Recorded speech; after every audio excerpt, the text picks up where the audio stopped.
ఆయన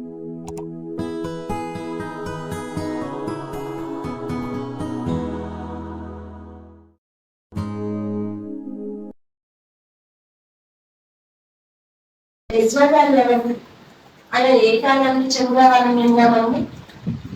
క్రీస్తు పూర్వం 500 సంవత్సరాల కాలానికి చెందిన వ్యక్తి. మీరు అలా కూర్చొని వింటుంటే నేనైతే చెప్పను, నేను చెబుతూ ఉంటాను, అడుగుతూ ఉంటాను, మీరు కూడా చెబుతున్నారు. మరి ఎజ్రా గారు ఏ కాలానికి చెందిన వ్యక్తి? క్రీస్తు పూర్వం 500 సంవత్సరాల కాలానికి చెందిన వ్యక్తి. మరి ఇతను ఏ సామ్రాజ్యపు పరిపాలన ఉన్నవాడు? ప్రపంచాన్ని పరిపాలించిన సామ్రాజ్యాలు ఏంటండి? 4. ఏంటవి? బబులోని సామ్రాజ్యం, మాదీయ పారసిక సామ్రాజ్యం, అప్పుడే రోమా వచ్చేసిందా? మొదటిది బబులోని సామ్రాజ్యం, రెండవది మాదీయ పారసిక సామ్రాజ్యం, మూడవది గ్రీకు సామ్రాజ్యం, నాలుగవది రోమా సామ్రాజ్యం. మరి ఈ ఎజ్రా గారు ఏ సామ్రాజ్య కాలానికి చెందిన వ్యక్తి అని మనం ఆలోచిస్తున్నప్పుడు ఈయన బబులోను సామ్రాజ్యానికి చెందిన వ్యక్తిగాను, మాదీయ పారసిక సామ్రాజ్యపు చెందిన వ్యక్తిగాను మనకు కనిపిస్తుంటారు. ఎలాగండి అని మనకు సందేహం వస్తే, మనకు చరిత్ర తెలుసుంటే సులువుగా అర్థమైపోతుందండి. మరి బబులోను దేశంకి చక్రవర్తిగా ఎవరున్నారు? ఎవరు యెరూషలేములో ఉన్నటువంటి యూదులను చెరలోనికి కొనుక్కోబడ్డారని? నెబుకద్నెజరు. బబులోను రాజైన నెబుకద్నెజరు యూదులైన వారందరినీ కూడా చెరగొనిపోయిన తర్వాత వారందరూ కూడా సుమారు 70 సంవత్సరాల పాటు చెర జీవితాన్ని అనుభవిస్తారు. ఎక్కడ చెర జీవితాన్ని యూదులైనటువంటి వారు ఎక్కడ అనుభవించారు? ఇప్పుడే కదండి చెప్పాను.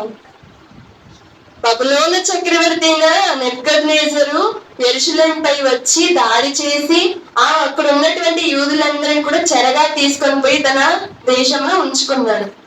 అప్పుడు యూదులైనటువంటి వారు ఎక్కడున్నారు? ఇప్పుడు బబులోనులో ఉన్నారు. ఎన్ని సంవత్సరాలు ఉన్నారు? 70 సంవత్సరాలు ఉన్నారు. ఈ 70 సంవత్సరాల చెర జీవితంలో ఎజ్రా గారు పుట్టి ఉండొచ్చాడు. ఈ 70 సంవత్సరాల జీవిత కాలంలో ఎజ్రా గారు అక్కడ వారు దాసత్వంలో ఉంటున్నటువంటి వారిలో ఆయన పుట్టి ఒక బానిస జీవితం ఆయన జీవించి బానిసగా బ్రతికి ఆయన పెరిగి అక్కడ నుండి ఆ బబులోను సామ్రాజ్యం ఇంకా పతనం అయిపోతుందండి కొంతకాలానికి. అలా బబులోను సామ్రాజ్యాన్ని అనగదొక్కినటువంటి సామ్రాజ్యం ఏంటండి? మాదీయ పారసిక సామ్రాజ్యం. మరి ఈ మాదీయ పారసిక సామ్రాజ్యానికి మొట్టమొదటి రాజుగా ఎవరున్నారంటే కోరేష్. మరి ఈ కోరేష్ గారు ఈయన రూలింగ్ లోకి రాగానే యూదులైనటువంటి వారు బబులోన్లో ఉన్నారు అనగా ఇదిగో యెరూషలేములో ఉన్నటువంటి వారు నెబుకద్నెజరు లాగా తీసుకొచ్చేసారు, సుమారు 70 సంవత్సరాల పాటు వారు ఈ దేశంలోనే బానిసలుగా ఉంటున్నారు అని ఆయన అన్నిటిని కూడా తెలుసుకొని ఆయన అనుమతిని ఇచ్చాడండి. యూదులైనటువంటి వారికి కోరేష్ అనే రాజు అనుమతి ఇచ్చారు, మీరు మీ దేశానికి అనగా యెరూషలేముకు మీరు వెళ్ళొచ్చు, పాడైపోయినటువంటి అక్కడ పడిపోయినటువంటి దేవాలయాన్ని మరలా మీరు నిర్మించుకోవచ్చు అని యూదులైనటువంటి వారిని పంపించడం, అలానే వారితో పాటు ఆ నిర్మాణానికి కావాల్సిన ఆస్తులను కూడా ఆయన పంపించడం జరిగింది. ఎవరు పంపించారు? కోరేషు. ఎవరిని? యూదులైనటువంటి వారు. అలా కోరేషు వారి అనుమతి మేరకు మొట్టమొదటి గుంపు బయలుదేరుతుందండి. ఎక్కడి నుండి ఎక్కడికి? బబులోను దేశం నుంచి యెరూషలేముకు. అలా ఆ గుంపుకు నాయకత్వం వహించినటువంటి వ్యక్తి ఎవరనంటే జెరుబ్బాబెలు. బాగా గుర్తుంచుకోండి. మరి యూదులైనటువంటి వారు ఒకానొక సమయమున బబులోను రాజైన నెబుకద్నెజరు ద్వారా బబులోనుకు చెరగా కొనుక్కోబడ్డారు. అక్కడ సుమారు 70 సంవత్సరాల పాటు వారు గడిపారు చెర జీవితాన్ని. ఆ 70 సంవత్సరాల తర్వాత బబులోనును అనగలొక్కినటువంటి సామ్రాజ్యం ఏదనంటే మాదీయ పారసిక సామ్రాజ్యం. ఈ మాదీయ పారసిక సామ్రాజ్యంలో మొట్టమొదటి రాజు ఎవరనంటే కోరేషు గారు. ఈ కోరేషు గారు యూదులను యెరూషలేముకు పంపించి అనుమతి ఇవ్వటం, అలానే వారికి కావాల్సినటువంటి ఆస్తులను కూడా ఇచ్చి పంపడం జరిగింది. అలా పంపినప్పుడు బయలుదేరిన మొదటి గుంపుకి నాయకుడు ఎవరనంటే జెరుబ్బాబెలు. మరి వారు వచ్చారు, మందిరానికి పునాది వేశారు. చాలా ఆటంకాలు వాళ్ళు ఎదుర్కొన్నారు. కొన్ని సంవత్సరాలు, సుమారు 20 సంవత్సరాలకు ఆ మందిరం అన్నది కట్టడం పూర్తయింది. ఆ తర్వాత కాలానికి ఎజ్రా గారు వచ్చినట్టు మనకు కనిపిస్తుంది. అలాగే రెండవ గుంపు నాయకుడుగా ఎవరు అని ఉన్నారనంటే ఎజ్రా గారు. ఒకసారి ఎజ్రా గ్రంథం 7వ అధ్యాయము 1వ వచనంలో, ఎజ్రా గ్రంథం 7వ అధ్యాయం 1వ వచనంలో, ఈ సంగతులు జరిగిన పిమ్మట, ఏ సంగతులు చెప్పుకున్నాం కదండి, మరి యూదులైనటువంటి వారు చెరలోనికి వెళ్ళిపోవటం, అక్కడ చెర జీవితాన్ని అనుభవించడం, తర్వాత కోరేషు రావటం, అధికారంలోనికి వచ్చినటువంటి కోరేషు అనుమతి ఇవ్వటం, అలా అనుమతితో వచ్చినటువంటి జెరుబ్బాబెలు, వారి నాయకత్వంలో వచ్చిన వారందరూ కూడా మందిరాన్ని ఎలా నిర్మించారు, ఎలాంటి వ్యతిరేకతలను ఎదుర్కొన్నారు, వీటన్నిటినీ కూడా జరిగిన తర్వాత, మందిరాన్ని ప్రతిష్ఠించిన తర్వాత, అక్కడ ఈ సంగతులన్నీ కూడా జరిగిన తర్వాత, పారసిక దేశపు రాజైన అర్తహషస్త యొక్క ఏలుబడిలో ఎజ్రా బబులోను దేశము నుండి యెరూషలేమునకు వచ్చెను. ఎక్కడి నుండి ఎక్కడికి వచ్చారట అండి? బబులోను దేశం నుంచి యెరూషలేమునకు వచ్చారు. మొట్టమొదటి గుంపుగా ఎక్కడి నుండి వచ్చారు? సేమ్ బబులోను నుండి యెరూషలేముకు వచ్చారు. మొదటి గుంపుకి నాయకుడు ఎవరని విన్నాము? జెరుబ్బాబెలు గారు. ఇప్పుడు రెండవ గుంపు ప్రయాణం అయిందండి. ఈ రెండవ గుంపుని ఎవరు నాయకత్వం వహించారనంటే ఎజ్రా గారట. మరి ఇప్పుడు మనకు సందేహం రావచ్చు, ఇంతకీ ఈ ఎజ్రా గారు ఎవరు తెలుసుకోవాలి కదా. మరి ఎజ్రా గారు ఎవరు అని మనం ఈ బైబిల్ నందు ఆలోచిస్తున్నప్పుడు, ఇదే 7వ అధ్యాయంలో క్రింద చెబుతూ ఉంటారు. ఇదిగో ఈ ఎజ్రా ఇతడు సెరయా కుమారుడై ఉండెను. సెరయా అజర్యా కుమారుడు, అజర్యా హిల్కియా కుమారుడు. అంటే వెనక్కి వెళ్ళిపోయారండి. ఎజ్రా గారు ఎవరో తెలియాలి అంటే వాళ్ళ తండ్రి తెలియాలి, వాళ్ళ తండ్రి ఎవరో తెలియాలి అంటే వాళ్ళ తాత తెలియాలి, వాళ్ళ తాత ఎవరో తెలియాలంటే వాళ్ళ ముత్తాత. అలా ఈ వంశ వృక్షాలంతా కూడా వెనక్కి తీసుకెళ్తారు. అలా చెప్పుకుంటూ ఎవరికి మూలం, ఎవరి నుండి వచ్చారని చూస్తున్నప్పుడు 5వ వచనంలో, బుక్కి అభిషువ కుమారుడు, అభిషువ ఫినేహాసు కుమారుడు, ఫినేహాసు ఎలియాజు కుమారుడు, ఎలియాజరు ప్రధాన యాజకుడైన అహరోను కుమారుడు. అనగా ఎజ్రా ఎవరి వంశం నుంచి వచ్చారండి? ప్రధాన యాజకుడైన అహరోను వంశం నుండి. మళ్ళీ ఈ అహరోను ఎవరండి అని అడగండి. ఎవరండి అహరోను? మోషే గారి యొక్క సహోదరుడు. మరి దేవుడు ఇచ్చినటువంటి విధి ఏంటనంటే, యాజకులు, ఇది మనం చూస్తుంటే యాజకత్వం ఎవరు చెయ్యాలండి? 12 గోత్రాలు ఉంటే 12 గోత్రాలలో దేవుడు ఎవరికి కూడా స్వాస్థ్యం ఇవ్వని గోత్రం, ఎవరికి కూడా భూభాగం సైతం పంచి పెట్టని గోత్రం ఏదైనా ఉందంటే అది ఒకటే గోత్రం. ఏంటి ఆ గోత్రం? లేవి గోత్రం. అలా లేవి లేనటువంటి వారు ఏం చేయాలని దేవుడు ఆజ్ఞ ఇచ్చాడు? యాజకత్వం చేయాలి. ఆలోచించాలండి. లేవీలైనటువంటి వారికి దేవుడు యాజకత్వం ఇచ్చాడు, కానీ లేవీలందరూ కూడా యాజకులు కాదండి, గమనించాలి. లేవీలలో చాలా వర్గాలు ఉంటాయి. ఇప్పుడు మనం ఆలోచిస్తుంటే బలిపీఠం మీద బలిని అర్పించడానికి కట్టెలు కావాలి కదండి. లేవీలలోనే కట్టెలను నరుకువారు కొందరు ఉంటారు, ఆ కట్టెలను మోయేవారు కొందరు ఉంటారు, మరి యాజకత్వం చేసేవారు కొందరు ఉంటారు, ప్రధాన యాజకత్వం చేసేవారు కూడా ఉంటారు. వీరందరూ కూడా లేవి వంశస్థులే, కానీ వీరు చేస్తున్నటువంటి, వీరు ఉంటున్నటువంటి ఆ గోత్రంలో వారుకున్నటువంటి వర్గాలు.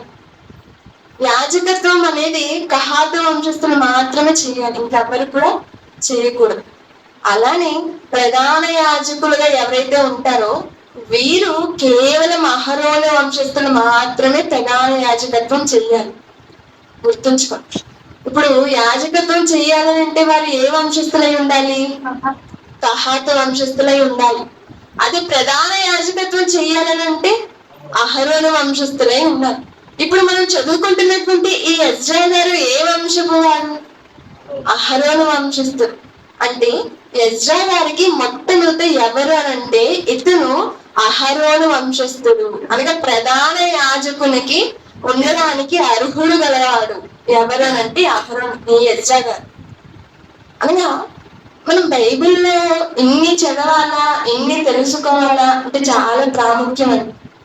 బైబిల్లో దేవుడు ఏ మాట కూడా అర్థం కాకుండా ఉండడానికి అయితే దేవుడు బైబిల్ని మనకు ఇవ్వలేదు.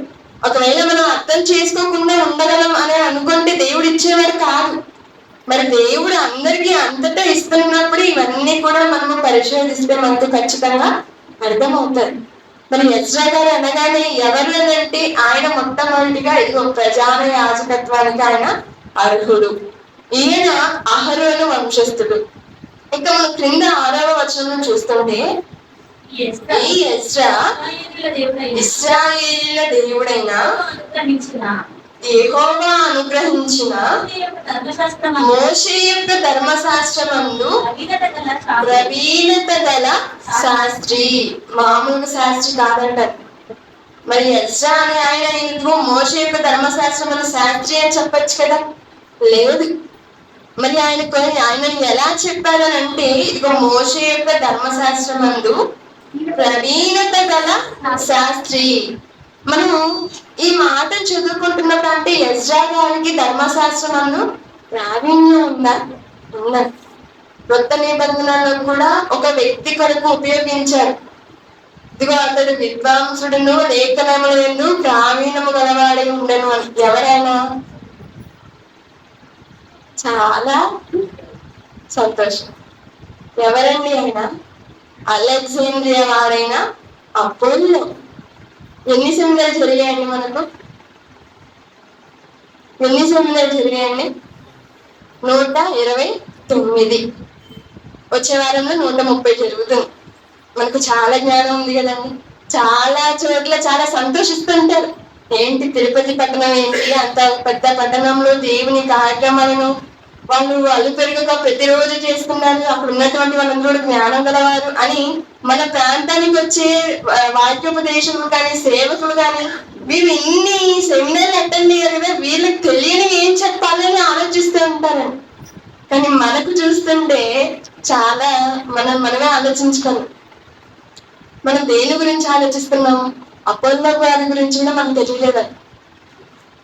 అంటే ఆయన గురించి ప్రస్తావించబడినప్పుడు ఇదిగో అలెగ్జాండ్రియా వారైన అపోల్లో, ఈయన ఎవరు అని అంటే ఒక గొప్ప విద్వాంసుడు, అంతేకాకుండా లేఖనములందు ప్రావీణుడై ఉండెను అని ఆయన కొరకు రాయబడి ఉంటది.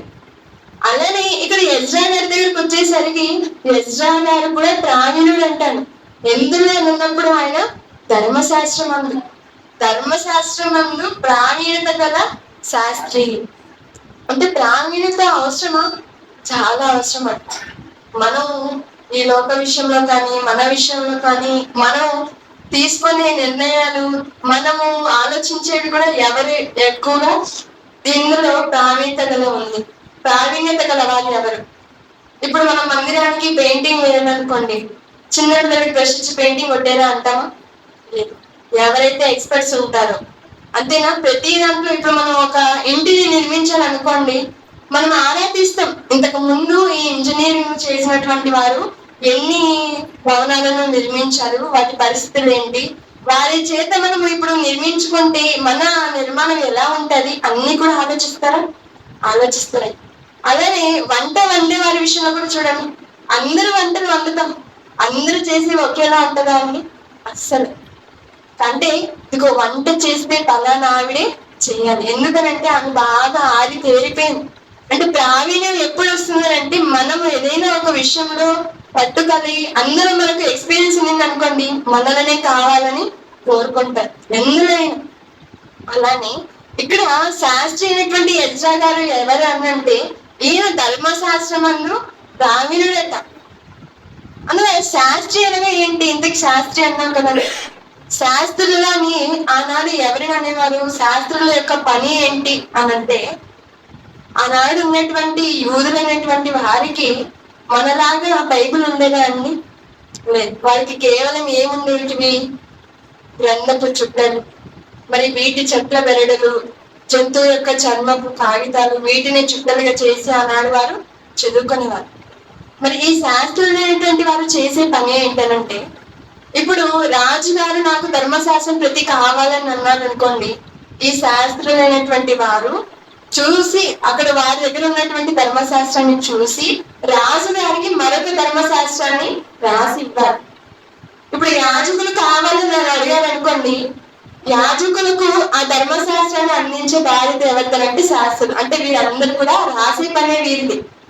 వారి దగ్గర ఉన్నటువంటి ధర్మశాస్త్ర ప్రతిని చూసి మరొక వాటిని, ఇప్పుడు ఉదాహరణకు ఆలోచించామనుకోండి, ఒక జంతువు చర్మాన్ని తీసుకొని దాని పల్చటి చర్మాన్ని మనం తీసుకొని 2 కర్రలకు బాగా లాగి కట్టి దాన్ని ఎండబెట్టి దాన్ని శుభ్రపరిచి వారి దగ్గర ఉన్నటువంటి ధర్మశాస్త్రంలోని మాటలన్నీ కూడా ఏది కూడా తప్పిపోకుండా ఇందులో చూసి ఇందులో జాగ్రత్తగా రాసి 1కి 10 సార్లు చేస్తున్నప్పుడు వారికి ప్రావీణ్యత రాకుండా ఉంటుందండి?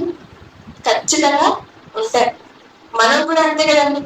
మనం విని గుర్తు పెట్టేదానికన్నా రాసి మనం గుర్తు పెట్టుకోవడం ఎక్కువ. అలానే రాసి మనం నేర్చుకోవడం కంటే కూడా చూసి గుర్తించుకోవడం ఇంకా ఎక్కువ. మరి ఇలా ఉంటున్నప్పుడు మరి ధర్మశాస్త్రం ముందు ఎలా ప్రావీణ్యుడయ్యగలిగాడు అని అంటే ఆయన ఒక శాస్త్రి కాబట్టి ఆనాడు ఆయన ప్రావీణ్యత కలిగాడని. అలానే ఆయన గురించి చెబుతూ క్రింది మాటలు ఏం చెప్తున్నారు? మోషే యొక్క ధర్మశాస్త్రం ముందు ప్రావీణ్యత గల శాస్త్రి మరియు అతని దేవుడైన యెహోవా హస్తము అతనికి తోడుగా ఉన్నందున అతడు ఏమనని చేసినను రాజు అనుగ్రహించును. అలా మొట్టమొదట ఎజ్రా గారు ఎవరు అంటే ఈయన అహరోను వంశస్థుడు. ఈయనకు ప్రధాన యాజకత్వం చేసే అర్హత కలిగిన వారు. అలానే ఇదిగో ఈయన ఒక శాస్త్రి, అంతేకాకుండా ధర్మశాస్త్రం అన్న ప్రావీణ్యం గల శాస్త్రి. ఇంకా మనం ఆలోచిస్తుంటే 11వ వచనంలో మనం చూస్తుంటే ఇందాక చదువుకున్నాం కదండి పాఠ్యపఠనం, ఎజ్రా గ్రంథం 7వ అధ్యాయం 10వ వచనంలో ఎజ్రా యెహోవా ధర్మశాస్త్రమును పరిశోధించి దాని చెప్పున నడుచుకున్నటకును ఇశ్రాయేలీయులకు దాని కట్టడలను విధులను నేర్పుటకును దృఢ నిశ్చయము చేసుకొనెనని చెబుతూ యెహోవా ఆజ్ఞల వాక్యముల యందును ఆయన ఇశ్రాయేలుకు విధించిన కట్టడల యందును శాస్త్రియు యాజకుడనైన. చూసారా, ఇందాక మనము అహరోను వంశస్థుడు ప్రధాన యాజకం చేసే అర్హత ఉంది అనుకున్నాం. మరి ఆయన యాజకుడా కాదా అని ఈ మాటను బట్టి మనం నిర్ధారించుకోవచ్చు. అనగా ఎజ్రా గారు అనగానే ఒక శాస్త్రి, అలానే ఆయన ఒక యాజకుడు. మరి 6వ వచనంలో ఉన్న మాట ప్రకారం ఆయన శాస్త్రి, ప్రావీణ్యత గల శాస్త్రి, అలానే ఆయన ఒక యాజకుడు. అంటే ప్రావీణ్యత ఉండాలా, ఎక్స్పీరియన్స్ ఉండాలంటే ఖచ్చితంగా ఉండాలి. ఇప్పుడు పిల్లలకి టీచింగ్ చెప్పే టీచర్స్ కి ఎక్స్పీరియన్స్ అడుగుతారా? ఖచ్చితంగా అడుగుతారు. ఇప్పుడు మనం ఒక స్కూల్ నుంచి మనకు స్కూల్కి వెళ్ళాము, లేకపోతే కొత్తగా మనం వెళ్ళాము, అలా వెళ్ళినప్పుడు వాళ్ళు మొట్టమొదటిగా అడిగే క్వశ్చన్ ఏంటి అంటే మీకు ఎన్ని ఇయర్స్ ఎక్స్పీరియన్స్ ఉంది అని అంటారు. అంటే మీకు ఎంతవరకు అవగాహన ఉంది అంటే మెడికల్ డిపార్ట్మెంట్ లో కూడా అలానే ఉంటది. అంటే మనం ఏది తీసుకున్నా, ఒక ఉద్యోగం చేయాలన్నా, మనము టీచింగ్ చేయాలన్నా, మెడికల్ ఫీల్డ్ లో ఉండాలన్నా, ఎక్కడ ఉండాలన్నా మనల్ని అడిగే క్వశ్చన్ ఏంటంటే మీకు ఎంతవరకు ఎక్స్పీరియన్స్ ఉంది. అందుకే చాలా వరకు ఒక ప్రాంతం నుంచి మరొక ప్రాంతానికి వెళ్ళేటప్పుడు ఎక్స్పీరియన్స్ సర్టిఫికేట్ అడుగుతూ ఉంటారు. అనగా వాళ్ళు ఇస్తున్నప్పుడు అలా తీసుకొని మరొక ప్రాంతానికి వెళ్ళినప్పుడు సులువుగా ఉద్యోగం అనేది వచ్చేస్తుంది. ఇంకా వీరికి ఇన్ని సంవత్సరాల ఎక్స్పీరియన్స్ ఉంది కాబట్టి వీరు ఈ పనికి, ఈ ఉద్యోగానికి అర్హులు, వీరిని నమ్మచ్చు, వీరి చేతిలో మనుషుల ప్రాణాలను పెట్టచ్చు అని వారి అభిప్రాయం. ఇది ఎంత వాస్తవమో. అలానే ఎజ్రా గారు అనగానే ఈయన కూడా ఒక ప్రావీణ్యత గల శాస్త్రి. మరి ధర్మశాస్త్రం ప్రావీణ్యత గల వారిగా ఉంటున్నారు కదండి. మరి ఈయనకు ఏమైనా లక్ష్యం ఉందా, ఈయనకు ఏమైనా టార్గెట్ ఉందా అని మనం ఆలోచిస్తున్నప్పుడు ఉందండి. మరి మనకు కూడా ప్రతి ఒక్కరికి ఏదో ఒక లక్ష్యం అనేది ఉండాలి. ఏ లక్ష్యము లేనివాడిని మనిషి అని అంటారండి? లేదు మమ్మీ, నేను చదువుకోను, నేను ఎక్కడికి వెళ్ళను, నేను ఏమి చేయను, 3 పూట్ల తింటాను, ఇంట్లో అలా పడుకుంటాను, లేస్తాను, అలా మళ్ళీ తింటాను, పడుకుంటాను అంటే ఎవరైనా ఊరుకుంటారా అండి? అంటే లక్ష్యం ఉండాలి. మనం బ్రతుకుతున్నాము అంటే ఇదిగో నేను చదువుకుంటున్నాను, మంచిగా చదువుకోవాలి. ఇదిగో నేను ఉద్యోగం చేస్తున్నాను, నేను ప్రమోషన్స్ తెచ్చుకునే స్థాయికి నేను వెళ్ళాలి. నేను ఇంటి యజమానిగా ఉన్నాను, ఇంట్లో ఉన్నటువంటి వారి ప్రతి ఒక్క అవసరం నేను తీర్చాలి. ఇదిగో నా ఇంటిని చూసుకోవాలని, నేను బాగా చదువుకోవాలని, బాగా సంపాదించాలని, ఇలాంటి లక్ష్యాలు మనకు కనిపిస్తుంది. మరి క్రైస్తవులంగా మనకి ఎలాంటి లక్ష్యాలు ఉండాలి? క్రైస్తవులంగా మనకు లక్ష్యం లేదా అండి? పౌలు గారు ఒక మాట అంటుంటారు, ఇదిగో నేను గురి యుద్ధకి పరిగెత్తుతున్నాను. ఏంటి ఆయన గురి ఏంటి, ఆయన గోల్ ఏంటి అన్నప్పుడు, ఇదిగో నేను ఏ విధము చేతనైనాను నేను మృతులలో నుండి లేపబడాలి, ఇదే నా గురి. నేను ఎలాగైనా సరే ఏ విధము చేతనైనాను నేను మృతులలో నుండి లేపబడాలి అంటే, నాకొచ్చే కష్టాలా, నాకొచ్చే శ్రమలా, నాకొచ్చే బాధలా, ఇవన్నీ కూడా నేను పట్టించుకోను. అందుకే కదండి ఆ కొరింథీ పత్రికలో మనం చదువుకుంటూ ఉంటే, ఆయనకు వచ్చినవి ఒకటా రెండా అండి? అన్ని చెప్పుకుంటే ఇంకనూ చెప్పవలసినవి అనేకములు ఉన్నవి. ఎన్నున్నాయో ఆయనకు కూడా గుర్తులేదు. మరి ఎందుకయ్యా ఇన్ని శ్రమలు అనుభవించారు, ఎందుకయ్యా ఇన్ని కష్టాలు పడ్డారంటే, ఇదిగో ఎలాగైనా సరే అండి నేను మృతులలో నుండి లేపబడాలి, పరలోకం చేరుకోవాలి. అలానే మనము కూడా అలాంటి లక్ష్యాన్ని కలిగి మనం కూడా జీవించాలి. మనం ఒక అబ్రహాం గారి గురించి చదువుకుంటున్నామా? ఇలా ఇదిగో నేను ఎలాగైనా ఈ అబ్రహాం గారి వల్లే నేను విశ్వాసంలో ఉన్నతంగా నేను ఉండి చనిపోవాలి. ఒక ఇస్సాకు గారి గురించా, ఒక యాకోబు గారి గురించా, మనం ఏ భక్తుల గురించి మనం ఆలోచిస్తున్నా, నేను ఎందుకు వీరి వల్ల బ్రతకలేకపోతున్నాను, నేను ఎందుకు వీరి వల్లే దేవునికి ఇష్టడిగా ఉండలేకపోతున్నాను అన్నది మనం ఆలోచించుకోవాలి. అలానే ఇదిగో నేను పరలోకం చేరుకోవాలి. ఇవన్నీ కాదండి, నేను పరలోకం చేయాలి. ఏం చేయాలి అంటే, ఇదిగో దేవుడు రాయించడు కదా, ఈ మాటలు అన్నిటినీ కూడా మనము నేర్చుకుంటూ దాని ప్రకారం నడుచుకుంటూ రావాలి. ఇప్పుడు చెప్తుంటారు ఎజ్రా గారు ఏమని, 7వ అధ్యాయం 10వ వచనంలో, ఎజ్రా గ్రంథం 7వ అధ్యాయం 10వ వచనంలో ఆయన యొక్క లక్ష్యం ఏంటి అన్నది కదా మనం ఆలోచిస్తున్నాం. ఎజ్రా గారి లక్ష్యం ఏంటి? ఏంటయ్యా ఎజ్రా మీ యొక్క లక్ష్యం? మరి మీరేమో ఒక శాస్త్రి, అసలు మీకు ఫ్రీ టైం అనేది ఉండదు, మీరేమో చాలా బిజీ, మీరు ఒక శాస్త్రి యాజకుడుగా ఉంటున్నటువంటి మీకు ఏంటయ్యే లక్ష్యం, మీ జీవిత లక్ష్యం ఏంటి అని అంటే ఆయన చెబుతున్న మాట ఏంటో తెలుసా అండి? ఎజ్రా యెహోవా ధర్మశాస్త్రమును పరిశోధించి, ఆగండి, మరి ఇక్కడ చెప్తున్నారు ఏం చేయాలంటే ఆయన, నేను ధర్మశాస్త్రమును పరిశోధించాలి. అలా పరిశోధించిన తర్వాత దాని చెప్పున నడుచుకోవాలి. మనం చదువుకుంటూ వెళ్ళిపోతే అర్థం కాదండి. ఒక క్షణం ఇక్కడ ఆగి మనం ఆలోచించామనుకోండి, ఎజ్రా గారు తన లక్ష్యాన్ని చెబుతున్నాడు. ఆయన యొక్క టార్గెట్, ఆయన యొక్క గురి ఏంటి అని మనం అడుగుతున్నప్పుడు, ఇదిగో నేను ధర్మశాస్త్రం, యెహోవా ధర్మశాస్త్రం పరిశోధించాలి, అలానే దాని చెప్పున నేను నడుచుకోవాలి. అంతేకాకుండా 3వది ఏంటనంటే, ఇశ్రాయేలులకు దాని కట్టడలను విధులను నేర్పుటకును దృఢ నిశ్చయము చేసుకునేను. నేర్పుటకు ఒక దృఢమైన నిశ్చయం చేసుకున్నాడంట, ఒక బలమైనటువంటి నిర్ణయం, టార్గెట్, లక్ష్యం. మరి ఏంటి ఆయనకు ఉన్నటువంటి దృఢమైన నిశ్చయం ఏంటనంటే, నేను మొదట యెహోవా ధర్మశాస్త్రమును నేర్చుకోవాలి, దాని తర్వాత నేర్చుకున్న దాని ప్రకారము నేను నడుచుకోవాలి. అలా నడుచుకుంటూ ఇక తెలియని చాలా మందికి నేను ప్రకటించాలి, నేర్పించాలి. మరి ఎజ్రా గారికి ఇలాంటి టార్గెట్ ఉన్నప్పుడు మరి మనకు ఉంటుందండి. మనం కూడా, మనలో కూడా చాలా మంది చెబుతూ ఉంటాం.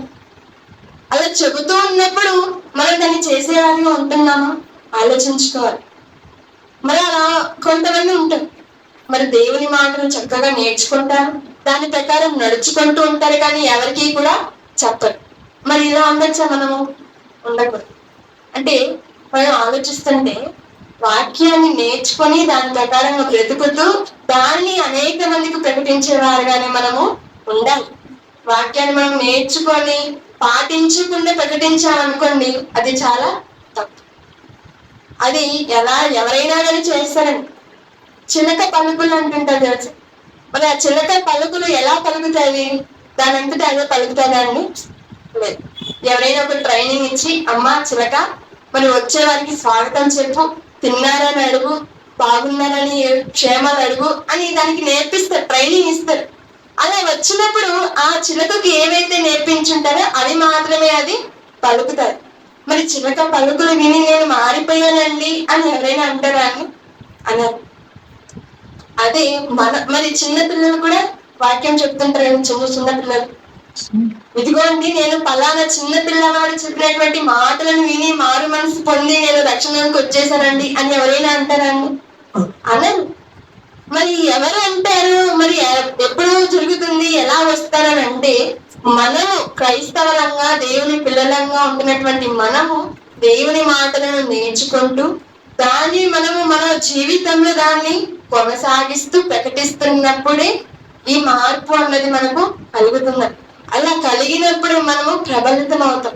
అలా లేదనుకోండి, ఇదిగోనండి నేను ఎవరికి కూడా చెప్పలేను, నేను నేర్చుకుంటాను చదువుకుంటాను కానీ చెప్పలేను అనుకున్నా కానీ పొరపాటు. అంటే మనం నేర్చుకుంటున్నటువంటి వాక్యమును పరిశోధించి, అందుకే తండ్రి ఆయన ఏం చేశాడంటే అండి, ఎజ్రా గారు యెహోవా ధర్మశాస్త్రమును పరిశోధించి దాని చొప్పున నడుచుకున్నటకును ఇశ్రాయేలుకు దాని కట్టడలను విధులను నేర్పుటకును దృఢ నిశ్చయము చేసుకొనెను. మనము కూడా మన జీవితంలో ఇదిగో నేను పరిశోధించాలి, నేను పరిశోధించిన దాని ప్రకారం నేను ముందు నడుచుకోవాలి. అలా నేను నడుచుకుని నా బ్రతుకును మార్చుకొని అప్పుడు ఇదిగో నేను ప్రకటిస్తున్నప్పుడు మనము ఇంతమందిగా ఉన్నాము. ఖచ్చితంగా మనం ఒక విప్లవాన్ని మనము సృష్టించేవారుగా మాత్రం. ఎప్పుడు విప్లవం సృష్టింపబడుతుంది, ఎప్పుడు విప్లవాన్ని మనం సృష్టించగలుగుతామని అంటే మనము నేర్చుకొని, మనము పరిశోధించి, మనము నేర్చుకొని దాని ప్రకారం నడుచుకొని మనం చెప్పినప్పుడు మాత్రమే ఇది జరుగుతుంది. మనము నేర్చుకొని పాటించక ప్రకటించినా తప్పే, మనము నేర్చుకొని పాటించి ప్రకటించకపోయినా కానీ తప్పే. అందుకే ఎజ్రా గారి జీవితం మనకు నేర్పుతుందండి పాఠం. ఆయన ఒకటి చేసి ఒకటిని విడవలేదు. ఆయన మూడింటిని చేశాడంటే, ఇదిగో ఇదే నా లక్ష్యం, ఇదే నా టార్గెట్ ఏంటనంటే నేను ధర్మశాస్త్రము పరిశోధించాలి, దాని చొప్పున నేను నడుచుకోవాలి, ఇదిగో దాని విధులను కట్టడలను నేను నేర్పించాలి అని అనుకున్నారు. మరి ఈ ఎజ్రా గారు ఎంతతో అయిపోయారనంటే లేదని, మరి ఎజ్రా గారితో పాటు సమకాలీన వ్యక్తి మనకు కనిపిస్తుంటారు. మరి ఎవరైనా నెహెమ్యా గారు, ఎజ్రా గారు, నెహెమ్యా గారు ఇరువురు కూడా సమకాలీన వ్యక్తులే. అనగా నెహెమ్యాతో పాటు కలిసి ఎజ్రా గారు పని చేశారా అంటే పని చేశారండి. ఇంతకీ వీరిరువురు ఎప్పుడు కలిశారండి అని క్వశ్చన్ మార్క్ పెట్టారు. మరి వీరికి ఎజ్రా గారికి నెహెమ్యా గారు ఎలా సమకాలికలు? వీరిరువురు కలిసి చేసిన పని ఏమిటి ఆలోచించండి. మరలా మనము ముందుకెళ్ళిపోం. మరి యూదులైనటువంటి వారు బబులోను నుండి విడిపింపబడతారు కదా కోరేషు గారి కాలంలో. అప్పుడు మొదటి గుంపుకి నాయకుడు ఎవరని విన్నాము? జెరుబ్బాబెలు. ఆయన వచ్చి చేసిన పని ఏంటి అని అంటే ఆయన యెరూషలేము దేవాలయాన్ని మరలా కట్టారు, అన్న మందిరంలో కట్టారు. ఎవరు? జెరుబ్బాబెలు గారు. రెండవ గుంపుగా తరలి వచ్చారు. రెండవ గుంపుకు నాయకుడు ఎవరు అనుకుని విన్నాం? ఎజ్రా గారు. మరి ఈయన వచ్చి ఏం చేశారంటే వీరిని కట్టారు. ఎవరిని? ఇశ్రాయేలును.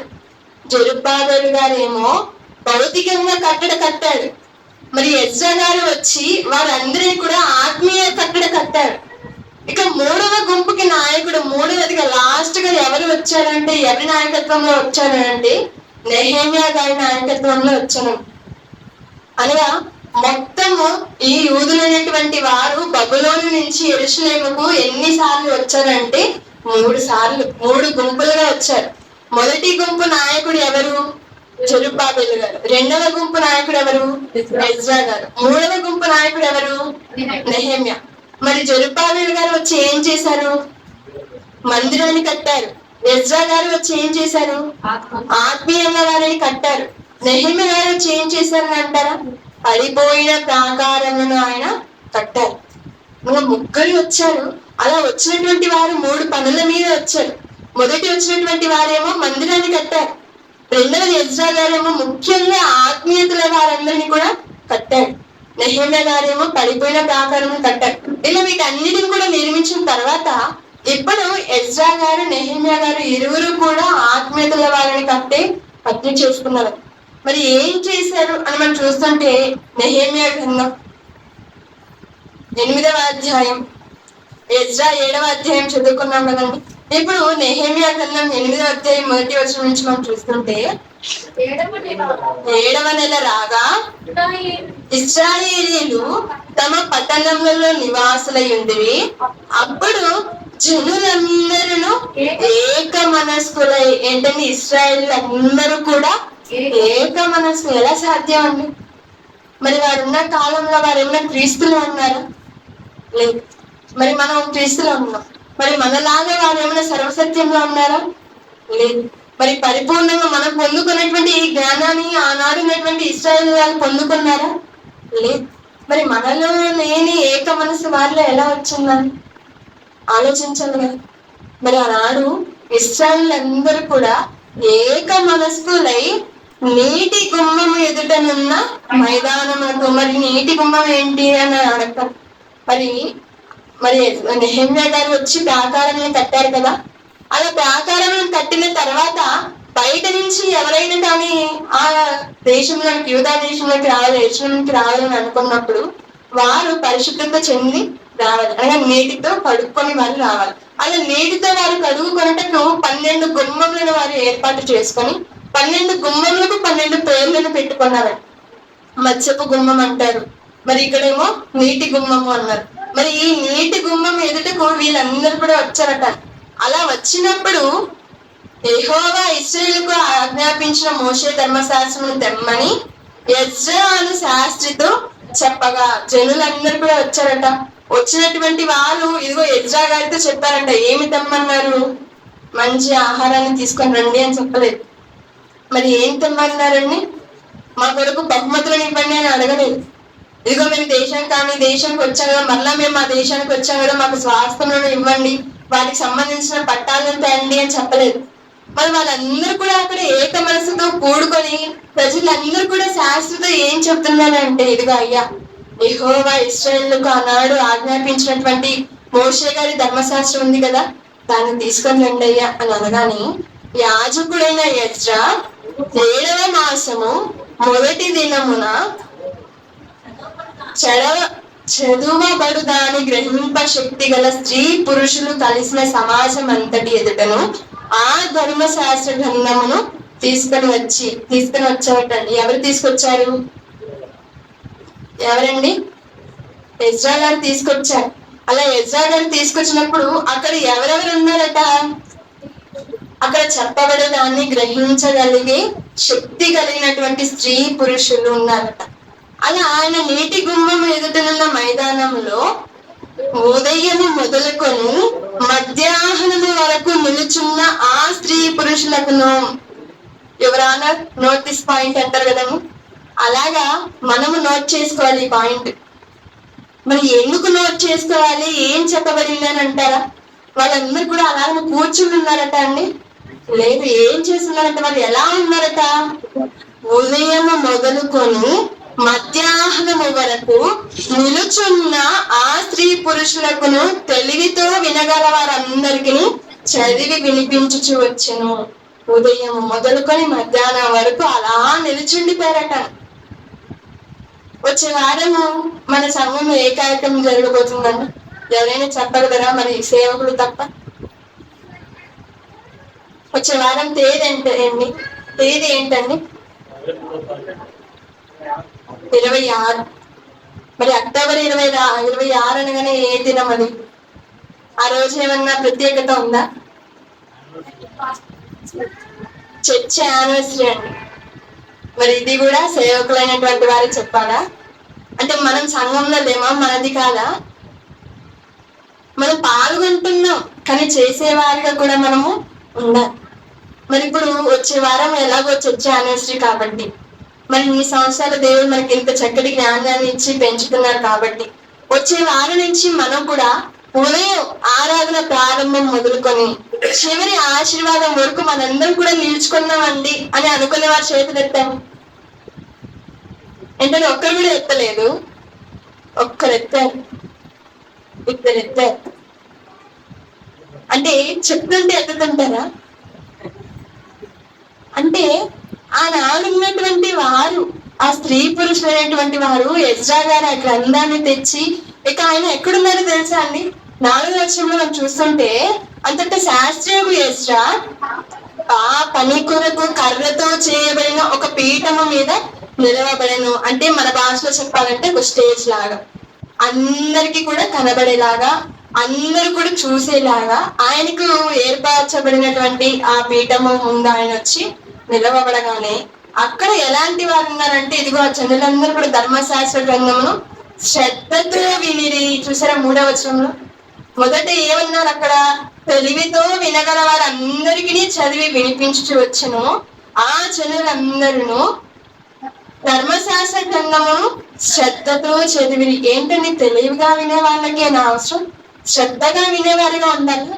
మనము కూడా మనము నేర్చుకుంటున్నప్పుడు కానీ, మనము వింటున్నప్పుడు కానీ శ్రద్ధతో తెలియగలిగిన వారిగానే మనం వినాలని.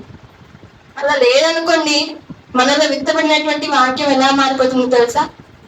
త్రోవ పక్కలో పడినటువంటి విత్తనంలో మారిపోతుంది, ముళ్ళ పొదలో పడినటువంటి విత్తనంలో మారిపోతుంది, రాతి నేల పడినటువంటి విత్తనంలో మారిపోతుంది. ఏంటిది? వాక్యం. మరి ఆ వాక్యము మంచి నేలన పడి అది 100 60 ఫలించాలంటే ఎక్కడున్నారంటే హృదయంలో ఫలించాలి. అలా హృదయంలో దేవుని వాక్యం ఫలించాలంటే మనం ఎలా వినాలో తెలుసా? చాలా శ్రద్ధగా మనము వినాలని. ఇప్పుడు మనం ఏదైనా పెద్ద మనుషులతో కానీ అధికారులతో కానీ మాట్లాడుతున్నాం. అంతెందుకని ఒక చిన్న కలెక్టర్ ఉద్యోగం చేసే వారిద్దరికి మాట్లాడుతున్నప్పుడు అలా ఫోన్ పట్టుకున్నా, చెప్పండి సార్ మేము వచ్చాం సార్, మా పని ఇది సార్, మీరు చేయగలరా లేదా అని మనం ఇలా మాట్లాడతామా అండి? అస్సలు మాట్లాడం. అలా మాట్లాడే మర్యాద, ఎదుగు మనం మాట్లాడామనుకుని, ఏంటి నీకు చిన్నవారితో పెద్దవారితో ఎలా మాట్లాడాలో చిన్నవాడిగా నీకు తెలీదా? నీకు మర్యాద తెలీదా? నీకు గౌరవం లేదా అంటాం. అంటే పెద్దవారితో మాట్లాడుతున్నప్పుడు లేక వాళ్ళు మాట్లాడుతున్నప్పుడు మనం వినేటప్పుడు ఎలా ఉండాలి? జాగ్రత్తగా వినాలి. వాళ్ళు ఏమైనా కూర్చోబెట్టి 1-2 గంటలు మాట్లాడతారండి? అస్సలు లేదు. మనం వెళ్ళి చూస్తున్నప్పుడు ఆ ఆఫీసు వద్ద కానీ వారి ఇంటి వద్ద కానీ కొన్ని గంటల తరబడి వెయిట్ చేస్తుంటారండి వాళ్ళతో మాట్లాడడానికి. అలా మాట్లాడుతున్నప్పుడు వాళ్ళు కారు దగ్గరికి వస్తున్నప్పుడు మనం మన సమస్యను చెప్పుకుంటూ రావాలి. అంటే ఒకే 1 నిమిషం కూడా ఉండదు. వారు అలా ఇంటి బయట వచ్చినప్పుడు వారితో పాటు మనం మన సమస్యను చెప్పుకుంటూ వస్తే వారు కారు ఎక్కి కూర్చునేటప్పుడు వారు కూడా మనకు సమాధానం చెప్పి వెళ్ళిపోతారు. అంటే ఎంత జాగ్రత్తగా వినాలప్పుడు మనము. అసలు చేస్తానన్నాడా, చేయనన్నాడా, నీకు ఎప్పుడైనా రమ్మన్నారా, లేకపోతే ఎవరైనా కలవమన్నారా, చాలా శ్రద్ధగా అటెన్షన్ గా వింటాం. అలాంటప్పుడు వారందరికంటే శ్రేష్ఠుడు మన అందరినీ కూడా కన్నవారైనటువంటి దేవుని మాట వినేటప్పుడు మనం ఎంత శ్రద్ధగా వినాలని. అందుకే కదా మరి వాక్యం చదువుతున్నప్పుడు, వాక్య పఠనం ఇస్తున్నప్పుడు మరి పెద్దలు ఎందుకు అందరు కూడా తీసి చూడండి, చదవండి అని ఎందుకు చెప్పాలి అంటే మనం చూడట్లేదా? చూసేవారిగా ఉండాలని. ఇక్కడ ఆనాడు జనులు ఎలా ఉన్నారని అంటే, ఇదిగో తెలివితో వినగల వారందరికీ చదివి వినిపించుచు వచ్చును. ఆ జనులు ఎలా విన్నారని అంటే శ్రద్ధతో వారు వినిరి. అప్పుడు ఆయన ఎజ్రా గారు నిలవబడగానే వారు చెబుతున్నటువంటి మాటలను అర్థమించడానికి అక్కడ నిల్చున్న వారి వివరము చెప్పి 5వ వచనంలో మనం చూస్తుంటే, అప్పుడు ఎజ్రా అందరికంటే ఎత్తుగా నిలవబడి జనులందరూ చూచుచుండగా గ్రంథమును విప్పెను. ఇప్పుడు చెప్పేవారు ఎలా ఉండాలంటే అందరికంటే ఎత్తుగా ఉండాలి. ఇప్పుడు చెప్పే నేను అక్కడ క్రింద అక్కడ లాస్ట్ లో కూర్చొని చెప్తుంటే మీరు ఎవరైనా వినడానికన్నా ఇంట్రెస్ట్ ఉంటుందా అని ఉండదు. మరి మా కాలేజీలో ఏం చేస్తారంటే టీచర్స్ ముందు కూర్చున్నప్పుడు మేము చాలా అలర్ట్ గా వింటాం. మరి మాకు ఈ మధ్య డిజిటల్ తో చూపిస్తున్నారు, అనగా ప్రొజెక్టర్ వేసి క్లాసెస్ చెప్తున్నారు. అలా ప్రొజెక్టర్ వేసి అక్కడ స్టాండ్ పెట్టి అక్కడ ప్రొజెక్ట్ వేసినప్పుడు టీచర్ అయిన వాళ్ళు దాన్ని ఆపరేట్ చేయడానికి వెనకాల కూర్చుంటారు. అప్పుడు ముందరున్న వాళ్ళందరూ ఏం చేస్తారంటే నిద్రపోతూ ఉంటారు ఒళ్ళల్లో పడుకొని. దీని టీచర్ గమనిస్తుందంటే అసలు గమనించేందుకు లైట్స్ అన్ని కూడా ఆఫ్ లో ఉంటాయి. మరి వాళ్ళు చెప్పించింది ఏం చూస్తాలే, మళ్ళీ మనం బుక్ లో చదువుకుందామని నిర్లక్ష్యం చేస్తుంటాం.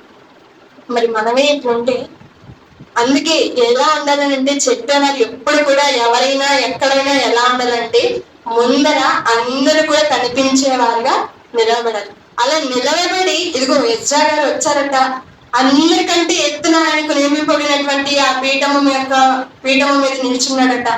ఆయన అలా నిల్చుని ఒకసారి ఊహించుకోండి, జనులందరూ ఉన్నారు ఆ మైదానంలో, ఇశ్రాయేలు అందరూ కూడా ఏక మనసుతో వచ్చి ఉన్నారు దేవుని ధర్మశాస్త్రాన్ని వినడానికి. అలా వచ్చినప్పుడు వారి ఎదుట ఎజ్రా గారు వచ్చి అలా ఆయనకు నియమింపబడినటువంటి స్థలమున వచ్చి నిల్చొని ఆ గ్రంథాన్ని ఆయన విప్పగానే జనులందరూ కూడా ఏం చేశారంట అని విప్పగానే జనులందరూ నిలవబడిరి. ఏం చేశారంట అని జనులందరూ కూడా నిలవబడ్డారంట. అంటే వినబడుతున్నటువంటి మాటలు ఎవరివి? దేవునివి. మరి దేవుని మాటలు వినబడుతున్నప్పుడు మనం కూర్చోగలమా? దేవుడు చెప్పుతున్నప్పుడు మనము ఆదమర్చి ఉండగలమా? లేదు. మనందరం కూడా లేచి నిలబడాలి అని నిలబడ్డారు. ఇప్పుడు మన మధ్యలో కానీ ఎవరైనా అధికారులు కానీ పెద్దలు కానీ దైవజనులు వస్తున్నప్పుడు మనం ఏం చేస్తాం? మనం దైవజనులు వస్తే ఏమిటండి, మరి పెద్దలు కానీ అధికారులు కానీ వచ్చారనుకోండి, అప్పుడు అందరూ కూడా అలా లేచి ఆయనకు స్వాగతం పలుకుతాం. ఏంటి? ఎందుకనంటే మర్యాద. అలానే స్కూల్లో కూడా మనం ఆలోచిస్తుంటే టీచర్, ఇప్పుడు నేను స్కూల్కి వెళ్ళలేదండి అని అనుకోతాను. ఫస్ట్ క్లాస్ చదివినా 2వ క్లాస్ చదివినా మనకు అర్థమైపోతుంది. క్లాస్ లో ఏ టీచర్ అయినా ఎంటర్ అవ్వగానే ఏం చేస్తారు? పిల్లలందరూ కూడా లేచి గుడ్ మార్నింగ్ టీచర్ అంటారు. ఆమె సిడౌన్ అని చెప్పగానే థ్యాంక్ యూ టీచర్ అని కూర్చుంటాం. అంటే ఏంటంటే మర్యాద. వాళ్ళు వచ్చినప్పుడు చిన్నవాళ్ళగా ఉంటున్నటువంటి వారు లేచి నిలబడాలి, వాళ్ళు చెప్పగానే కూర్చోాలనేది డిసిప్లిన్ గా నేర్పిస్తుంటారు. అలాంటిది దేవుని మాటలు ఇంకా చెప్పబోతున్నాను, ఇంకా చెప్పలేదండి. ఎజ్రా గారు చదవలేదు. అలా వచ్చి నిల్చొని తెరవగానే వాళ్ళందరూ కూడా లేచి నిల్చున్నారట. అలా మరి ఎప్పటి వరకు నిల్చున్నారు? మర్చిపోకూడదు. ఎప్పటి వరకు నిల్చున్నారు వాళ్ళు? ఉదయం మొదలుకొని మధ్యాహ్నం వరకు. మనము యూనివర్సల్ యాంథమ్ పాడడానికి లేచినప్పుడే చాలా కష్టపడుతుంటాం. మన కాళ్ళు డాన్స్ వేస్తూ ఉంటది, మన చెయ్యి వణుకుతూ ఉంటది. ఈ చెయ్యి పట్టుకోవడానికి మళ్ళీ ఈ చెయ్యి కింద పెడుతూ ఉంటాం. అంటే నిల్చొని 5 నిమిషాలు కూడా మనం ఎన్ని డాన్సెస్ చేస్తుంటాం, ఎన్ని స్టెప్పులు వేసేస్తుంటాం. కానీ ఉదయం మొదలుకొని మధ్యాహ్నం వరకు అదే టెంట్ కింద ఉన్నారా అండి? లేదు. ఇప్పుడు ఏమైనా ప్లేస్ లో దేవాలయంలో ఉన్నారా, లేకపోతే కన్వెన్షన్ హాల్లో ఉన్నారా? లేదు. మైదానంలో కింద వేడి పైన వేడి. ఎలా ఉంటుందండి పరిస్థితి? అలా ఉంటున్నప్పటికీ వారు ఉదయం మొదలుకొని మధ్యాహ్నం వరకు నిల్చున్నారట. అలా నిలవబడినప్పుడు ఎజ్రా గారు ప్రారంభించబోతున్నారు. ఇదిగో మహాదేవుడైన యెహోవాను స్తుతింపగా జనులన్నీ ఆయన ప్రార్థిస్తున్నారండి. ఇంకా చెప్పడానికి ముందు ప్రార్థిస్తారు కదా మనం కూడా. అలానే ఎజ్రా గారు గ్రంథంలో తెరచి ఆయన దేవునికి స్తుతిస్తున్నప్పుడు అక్కడ ఉన్నటువంటి వాళ్ళు ఏం చేస్తున్నారంట? జనులందరూ తమ చేతులెత్తి ఆమేన్ ఆమేన్ అని పలుకుతూ నేలకు ముఖమును వంచుకొని యెహోవాకు నమస్కరించి. మనం కూడా ప్రార్థనప్పుడు నేల వైపే చూస్తాం, కానీ కళ్ళు తెరుచుకొని చూస్తాం ఎవరెవరు ఎట్టెట్టు వెళ్తున్నారు, ఏమేమి చేస్తున్నారు. మనం కూడా ప్రార్థనలో ఏకీభవిస్తాం కళ్ళు వంచుకొని, కానీ ఎంతవరకు ఏకీభవిస్తాం? మనం చెబుతూ ఉంటాం. ఇప్పుడు మనలోనే చాలా మంది దైవ సేవకులు ఉన్నారండి, దైవజనులు. ఇంకా రాబోయే కాలంలో ఇక ఉన్నతంగా సేవ చేసేవారు కూడా ఉంటున్నారు. మరి చెబుతున్నటువంటి మనమే పాటించలేదనుకోండి, మన వస్త్రధారణ సరిగా లేదనుకోండి, మన ప్రవర్తన సరిగా లేదనుకోండి, అప్పుడు మనం చెబుతుంటే ఎవరైనా వింటారండి? చాలేమమ్మ చెప్పింది, ముందు నువ్వు ఉండు అంటారు. అంటే చెబుతున్నప్పుడు మనం మనలను కూడా చూసుకోవాలి. మరి చెప్పచ్చు, ఏంటండి వచ్చినప్పటి నుంచి మైక్ ఎత్తుకున్నప్పటి నుంచి మమ్మల్ని గద్దిస్తూనే ఉన్నారు, తిడుతూనే ఉన్నారు, వాళ్ళు అలా ఉన్నారు, మనం ఇలా ఉన్నాం. ఏంటంటే ఇది నీకు మాత్రమే కాదండి, దేవుడు ఒక మాటగా కూడా రాయించదు తెలుసా? ఇతరులకు బోధిస్తున్నటువంటి నీకు నీవే బోధించుకోవాలి. ఇప్పుడు కార్యక్రమం జరుగుతున్న కార్యక్రమం ఏంటంటే నేను బోధిస్తున్నప్పుడు నాకు నేను కూడా బోధించుకోవాలి, నేను హెచ్చరిస్తున్నప్పుడు నాకు నేను కూడా హెచ్చరించుకోవాలి. అలా ఒకరినొకరు హెచ్చరించుకోవడం కోసమే మనం ఇక్కడ కూడుకున్నాం సహవాసంగా, సంఘంగా. అంతే కదా? అక్కడ రాయబడిన మాట ఏం మాట రాయబడింది? సహవాసం మరవద్దు, సంఘంగా కూడుట మానవద్దు. ఎందుకు మానవద్దు అని అంటే, ఇదిగో మీరు సహవాసంగా సమాజంగా కూడుకునటం వలన ఒకరినొకరు హెచ్చరించుకుంటే ఆ దినం సమీపించుకొలది మీరు ఒకరినొకరు పురికొల్పుకొనుడి అంటారు. అలానే నేను మిమ్మల్ని చెబుతూ మిమ్మల్ని హెచ్చరిస్తూ నన్ను నేను కూడా హెచ్చరించుకోవాలి, నేను మీకు బోధిస్తూ నన్ను నాకు కూడా బోధించుకోవాలి, నేను మిమ్మల్ని ప్రోత్సహిస్తూ నన్ను నేను కూడా ప్రోత్సహించుకోవాలి. అలానే ఎజ్రా గారు ఇక్కడ నిలవబడుకొని ఆయన దేవునికి స్తుతించగానే జనులందరూ కూడా ఆమేన్ అంటున్నారండి. అలా అన్ని తర్వాత 6వ వచనంలో కదా మనం చూసాం. ఇప్పుడు 8వ వచనంలో మనం చూసాం అనుకోండి. ఇటువలని వారు దేవుని గ్రంథమును స్పష్టముగా చదివి వినిపించి, ఎలా చదివి వినిపించారంట? వారికి వచ్చినట్టు, వారికి నచ్చినట్టు, వారికి తెలిసినట్టు చదివి వినిపించలేదట. వాళ్ళు ఎలా చదివి వినిపించారనంటే, స్పష్టముగా చదివి వినిపించి జనులు బాగుగా గ్రహించినట్లు దానికి అర్థము చెప్పి. ఇంకో విషయం తెలుసా అండి, మనము దేవుని మాటను స్పష్టంగా చదువుతున్నప్పుడు మళ్ళా దాన్ని వివరించవలసిన అవసరం లేదని, ఆ స్పష్టతలోనే మనకు అర్థమైపోతుంది ఏం చెప్పబోతున్నారు, అందులో నుండి మనం ఏం నేర్చుకోవాలి, దాని నుంచి మనం ఏం తెలుసుకోవాలని మనకు అర్థమైపోతుంది. ఎప్పుడంటే స్పష్టంగా చదువుతున్నప్పుడు. అలా స్పష్టంగా చదవబడుతున్నప్పుడు మనము శ్రద్ధతో వింటున్నప్పుడు మాత్రమే. వాళ్ళు ఎంత స్పష్టంగా చదివినా మనకు అర్థం కాలేదంటే మనము వినలేదని అర్థం, అంతే కదా. అలా వారు స్పష్టంగా చదివి వినిపించి జనులు బాగుగా గ్రహించినట్లు దానికి అర్థము చెప్పారంట. అలా చెప్పగానే జనులందరూ కూడా ఏం చేశారని అన్నప్పుడు, ధర్మశాస్త్రపు గ్రంథపు మాటలు విని ఏడవ మొదలు పెట్టగా. ఎందుకని ఏడవడం అంటే, ఇదిగో దేవుడు ఇలా ఉండమన్నాడు, దేవుని ఆజ్ఞలు ఇవి, దేవుని కట్టుబడులు ఇవి, దేవునికి ఇష్టమైన క్రియలు ఇవి, దేవునికి అసహ్యమైన క్రియలు ఇవి అని వారు వింటున్నప్పుడు, అయ్యో మేము పాపము చేశామా, మేము దేవుని మార్గంలో నడవలేదా, మేము ఎన్ని పాపము చేశామా అని వాటిని, ఆ మాటలను బట్టి వాళ్ళందరూ కూడా ఏడ్ చేస్తున్నారట. అంటే ఇప్పుడు మనందరం కూడా ఈ మాటలు బట్టి మనం సరి చేసుకోవాలా, మనం కూడా బాధపడాలా? అవునండి, మనలోను మన ఆత్మీయ స్థితిని బట్టి ఖచ్చితంగా మనము బాధపడాలి. ఎందుకనంటే దైవ చిత్తానుసారమైనటువంటి దుఃఖము దేనికి దారి తీస్తుందనంటే రక్షణార్థమైన మారు మనసుకు దారి తీస్తుంది. అలా మారు మనసు మనం చెల్లినప్పుడు ఖచ్చితంగా దేవుడిలో మనము ఫలిస్తాం. మన గుండె నిండా దేవుని సన్నిధికి వచ్చినప్పుడు కేవలం వాక్యాన్ని మాత్రమే మనము నింపుకొని వెళ్ళాలి. అలా దేవుని సన్నిధిలోకి వచ్చి దేవుడు నాతో ఏం మాట్లాడాడు, ఏం చెప్పాడు, నేను ఏ మాటలతో నింపబడి వెళ్ళాలి అన్నది మనం గ్రహించుకొని మనం నింపుకొని వెళ్ళామనుకోండి, దేవుడి దయ ద్వారా, దేవుడు దయగలిస్తే మనం వచ్చే వారం వరకు కూడా దేవుళ్ళని ఖచ్చితంగా నిలుచుకుంటాం. ఎప్పుడంటే మన హృదయం నిండా వాక్యం ఉన్నప్పుడు. అలా ఈ జనులందరూ కూడా ఎందుకు ఏడ్చారని ఉన్నప్పుడు ఎజ్రా గారు చదివి వినిపించి, అలానే వినిపించడమే కాకుండా దానికి అర్థం కూడా చెప్పారంటారు. అలా అర్థం చెప్పగానే వాళ్ళందరూ కూడా ఏడవ మొదలు పెట్టేశారు. ఇక అప్పుడు ఉన్నటువంటి ఎజ్రా గారికి కానీ లేవీలకు కానీ అర్థం కావట్లేదు. ఇదిగో మీరు దుఃఖపడవద్దు, ప్లీజ్ మీరు ఏడవకండి, మీరు దుఃఖపడకండి, ఇదిగో ఈ దినము మన దేవుడైనటువంటి యెహోవాకు ప్రతిష్ఠ దినం కదా, మీరు దయచేసి మీరు ఏడవకండి, దుఃఖపడకండి అని చెప్పినా కానీ వారు ఆగలేదు.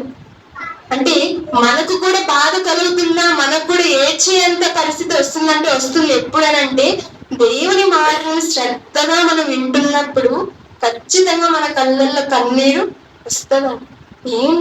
నేనేంటి ఇలా ఉన్నాను, దేవుడు ఇలా కోరుకున్నాడా, నేను ఎందుకు తప్పిపోయాను, వారు ఎందుకు అలా ఉండగలిగారు, నేను ఎందుకు ఉండలేను అన్న ఆలోచన మనకు వచ్చేస్తూ ఉంటది. అలానే మనం చదువుకుంటున్నప్పుడు కానీ నేర్చుకుంటున్నప్పుడు కానీ అలానే ఉండాలని శ్రద్ధతో మనం నేర్చుకోవాలి. మనం ఫోన్ పట్టుకొని బైబిల్ పట్టుకొని మనం చదువుకోవాలనా అండి? అస్సలు చదవాలి. మనం చదువుకోవాలని అనుకున్నప్పుడు, దేవుని మాటలను చదువుకోవాలి నేర్చుకోవాలని అనుకున్నప్పుడు ఆ ఫోన్ ని కొంచెం పక్కన పెట్టేసి మనం దేవుని మాటలు నేర్చుకున్నాం అనుకోండి, దేవుడు చాలా సంతోషిస్తాడు. ఫోన్లే నాకు గౌరవం ఇచ్చాడు, నా మాటలకు విలువనిచ్చాడు, నాకు లోబడుతున్నాడు అని దేవుడు కూడా చాలా సంతోషిస్తాడు. అలా నేర్చుకొని దాని ప్రకారం మనం బ్రతుకుతూ దాన్ని ప్రకటించే వారిగా ఉంటేనే దేవుడు సంతోషిస్తాడు.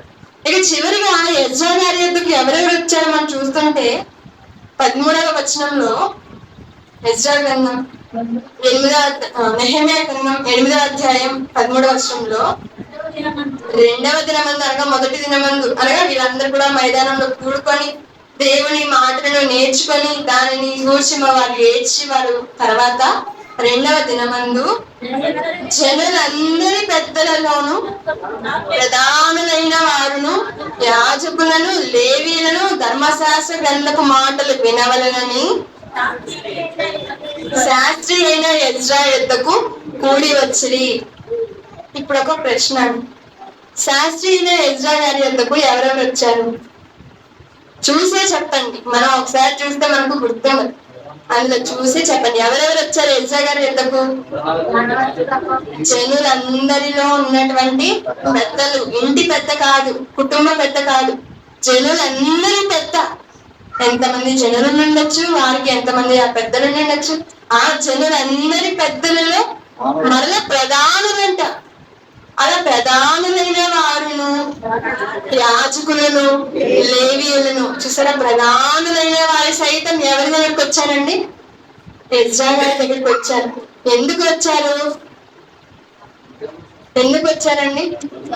ఇదిగో అయ్యా, మాకు దేవుని మాటలను చెప్పు, ధర్మశాస్త్రపు గ్రంథపు మాటలను వినవలనని శాస్త్రి ఎజ్రా ఎద్దుకు వచ్చినట్టు. ఏంటి అంత ప్రధానంగా ఉంటున్నటువంటి వారు కూడా చిన్నవారైన ఎజ్రా గారి ఎద్దుకు రావాలా? వచ్చారండి. ఎందుకనంటే ఆయన కేవలం ప్రకటించలేదు, ఆయన పాటించాడు. ఆయన కేవలం పాటించలేదు, ముందు ఆయన పరిశోధించాడు. ఆయన తన జీవితాన్ని చూశారు. అక్కడ ఉన్నటువంటి వాళ్ళందరూ కూడా ఎజ్రాని చూశారు. ఇదిగో ఎజ్రాలా ఉండాలిరా. మరి ఆయన పరిశోధించాడు, ఆయన పాటిస్తున్నాడు, ఆయన ప్రకటిస్తున్నాడు అని పెద్దలు సైతం చిన్నవారైన ఎజ్రా గారి యొద్దకు వచ్చి నేర్చుకున్నారు. అంటే ఎజ్రా గారు మనకి ఏం నేర్పుతున్నారండి? మీరు వినాలా అని అన్నప్పుడు మనం ఎప్పుడు కూడా దేవుని మాటలను ఎల్లప్పుడు కూడా మనము పరిశోధించాలి. మనం ఎందుకు పరిశోధించాలి అని అంటే, లేఖనంలో ఎందు మనకు నిత్య జీవం ఉన్నదని మనం తలంచుచు వాటిని మనము పరిశోధించలేదు. మనం దీనిని చదివితేనే మనము బ్రతకగలం. దీని ఎందే మనకు జీవం ఉంది, దేని ఎందు మనం బ్రతికింపబడతాం అని మనకు తెలిసినప్పుడు మనం ప్రతి దినం కూడా దేవుని మాటలను పరిశోధిస్తాం. అలా పరిశోధిస్తున్నప్పుడు మనం నిజంగా మనసు పెట్టి చదివినప్పుడు రిగ్రెట్ ఫీల్ అవుతాం. ఖచ్చితంగా భక్తుల మాదిరి వల్ల మనం ఉండాలని ఆలోచించి మన బ్రతుకులను కూడా మనం మార్చుకుంటూ చదివిన దాని ప్రకారం నడుచుకున్నట్టుకు ఆలోచిస్తాం. అలా చదివిన దానిని మనం నడుచుకుంటున్నప్పుడు నేనైనా మారాలి. ఇదిగో నా వల్ల ఎందరూ మారకుండా ఉన్నారు కదా, నా వల్ల ఎందరూ తెలుసుకోకుండా ఉన్నారు కదా. ఇదిగో నేను పరిశోధించాను, నేను చదువుకున్నాను, నేను ప్రవర్తిస్తున్నాను. మరి నాతో ఉన్నటువంటి వారిని కూడా నేను రక్షించగలగలనే మనస్సు ఏర్పడుతున్నది. కాబట్టి మనం కూడా చూసిన నాడు ఇశ్రాయేలు అనేటువంటి వారి గ్రంథాన్ని తెచ్చి అక్కడ తెరవగానే నిలవబడ్డారు. అలానే వాళ్ళు వింటున్నప్పుడు ఆ మాటల వలన వాళ్ళు కన్నీరు అయిపోయారట. మరి అపోస్తలుడైన పేతురు గారు కూడా ప్రసంగం చెబుతున్నప్పుడు అక్కడ ఉన్నటువంటి మారు మనసు బాప్తిస్మం పొందుకున్న వారు ఎంతమంది అండి? 3,000 మంది. 3,000 మంది మనస్సున నొచ్చుకున్న వారై, పొడవబడిన వారై అని ఉంటది. అంటే ఏంటి? దేవుని మాటలు పొడుస్తుందా? దేవుని మాటలు మనసుని నొచ్చుకుంటుందా అంటే నొచ్చుకుంటుందండి. చెప్పలేదు హెబ్రీ పత్రికలో, వాక్యం అంట 2 అంచులుగా ఎటువంటి ఖడ్గము కంటెను వాడిగలదై ఉండి అది ప్రాణాత్మను కీళ్ళను విభజించినంత మటుకు దూర్చు హృదయ ఆలోచన అది ఏం చేస్తుందంటండి? పరిశోధిస్తుంది. కాబట్టి వాక్యం ఖడ్గం లాంటి ఈ వాక్యాన్ని మనం ఏం చేయాలంటే మన మనసున్న దాన్ని భద్రపరచుకోవాలి. దాన్ని మనం బ్రతుకుల్ని మార్చుకోవాలి. మనం చెప్పేవారిగానే ఉండిపోకూడదు, మనం నేర్చుకునే వారిగానే ఉండిపోకూడదు, మనం పాటించే వారిగానే మనము ఉండిపోకూడదు. ఒక పక్క పరిశోధిస్తూ, ఒక పక్క పాటిస్తూ, ఒక పక్క ప్రకటించే వారిగా ఉంటేనే మనము దినదినము ఆత్మీయతలో ఫలించగలుగుతాం. ఈ మార్పు దేవుడు కోరుకోే మార్పు. కాబట్టి నేర్చుకున్న మనం, తెలుసుకున్న మనం ఇక నుండైనా మన బ్రతుకులను మనం సరి చేసుకుంటూ దేవునికి ఇష్టమైన వారిగా బ్రతకాలని ఆశిస్తూ నన్ను నేను హెచ్చరించుకుంటూ మీ అందరినీ హెచ్చరిస్తూ ముగిస్తున్నాను.